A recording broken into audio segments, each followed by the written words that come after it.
এখন আজকে বার্থডে বসো এখানে বসো বসে পড়ো।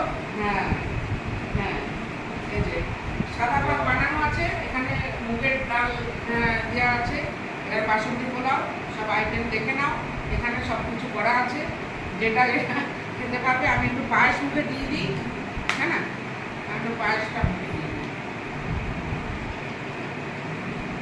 মিষ্টি হয়েছে? ঠিক আছে, তাহলে এখন এইগুলো আর দেখো। ঠিক আছে না, কম হলো? না বাবা, অনেক হয়েছে, এ তো আইগুলো ভাব। যাই হোক, কারোর বার্থডেতে একটুখানি স্পেশাল হওয়া দরকার।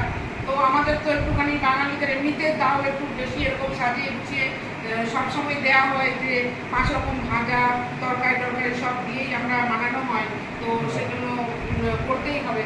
তো যাই হোক, আজকের খাওয়া দাওয়া শুরু করো তুমি, তোমার হয়ে গেলে তারপরে আমরা